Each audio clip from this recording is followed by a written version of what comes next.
Hi friends, welcome to my channel Sowji's home kitchen. ఈరోజు మనం prepare చేస్తున్న సింపుల్ అండ్ టేస్టీ రెసిపీ వచ్చేసి కాకరకాయ ఉల్లికారం అనమాట. ఇది చాలా సింపుల్ అండ్ టేస్టీగా ఉంటుందండి.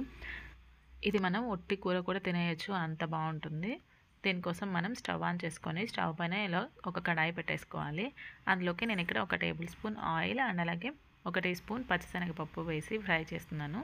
అలాగే ఒక 1/2 టీ స్పూన్ మినపప్పును వేసి ఫ్రై చేసేసుకోవాలి. ఇవి మంచిగా ఫ్రై అయ్యాక ఒక 1/2 టీ స్పూన్ ధనియాలు, 1/2 టీ స్పూన్ జీలకర్ర యాడ్ చేసుకొని మంచిగా ఫ్రై చేసేసుకోవాలి. ఇలా గోల్డెన్ బ్రౌన్ కలర్ వచ్చే వరకు ఫ్రై చేసేసుకొని ఇలా పక్కన పెట్టేసుకోవాలి. ఇప్పుడు అదే ప్యాన్లోకి ఒక 2 పెద్ద ఉల్లిపాయలని ఇలా చిన్నగా కట్ చేసుకొని యాడ్ చేసుకొని వీటిని కూడా మనం కొంచెం లైట్గా ఫ్రై అయ్యే వరకు ఫ్రై చేసేసుకోవాలన్నమాట. ఇప్పుడు వీటిని తీసి వేరొక బౌల్లోకి పక్కన పెట్టేసుకోవాలి. ఇప్పుడు ఇందులోకి మనం ఒక 2 టేబుల్ స్పూన్ ఆయిల్ యాడ్ చేస్తున్నాము. అందులోకి ఇలా చిన్నగా కట్ చేసుకున్న కాకరకాయ ముక్కల్ని యాడ్ చేస్తున్నాను. నేను దీని లోపల ఉన్న సీడ్స్ అన్నీ తీసేసి యాడ్ చేస్తున్నానండి. వీటిని ఇలా యాడ్ చేసుకొని మంచిగా ఫ్రై చేసేసుకోవాలి. ఇవి ఫ్రై అవ్వడానికి మనకి కొంచెం టైం పడుతుందండి. అలాగే హై ఫ్లేమ్లో కూడా ఫ్రై చేయొద్దు. ఈలోగా మనం ఒక మిక్సీ జార్ తీసుకొని అందులోకి ముందుగా ఫ్రై చేసేసి పెట్టుకున్నవి అన్నీ యాడ్ చేసుకోవాలి. అండ్ అలాగే ఇందులోకి వెల్లుల్లి, కారం, సాల్ట్ యాడ్ చేసుకొని వీటిని మెత్తగా ఇలా పేస్ట్లా పెట్టేసుకొని పక్కన పెట్టేసుకోవాలి. చూసారు కదా, ఇలా పేస్ట్లా చేసుకోవాలండి. ఇందులో ఏం వాటర్ అవి యాడ్ చేయకూడదు. ఇక్కడ చూసారు కదా, మన కాకరకాయ కూడా మంచిగా ఫ్రై అయిపోయింది. ఇలా ఫ్రై అయిన వీటిని మనం తీసేసి వేరే ప్లేట్లో పక్కన పెట్టేసుకోవాలి. ఇదే విధంగా మనం అన్ని కాకరకాయలని మంచిగా ఫ్రై చేసేసుకోవాలన్నమాట. సో మిగిలిన కాకరకాయలు కూడా యాడ్ చేసేసుకొని వీటిని కూడా మనం మంచిగా గోల్డెన్ బ్రౌన్ కలర్ వచ్చేలాగా ఫ్రై చేసేసుకోవాలి.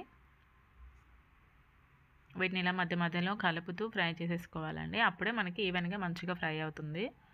ఇక్కడ చూసారు కదా, మనకి ఇవి కూడా మంచిగా ఫ్రై అయిపోయాయి.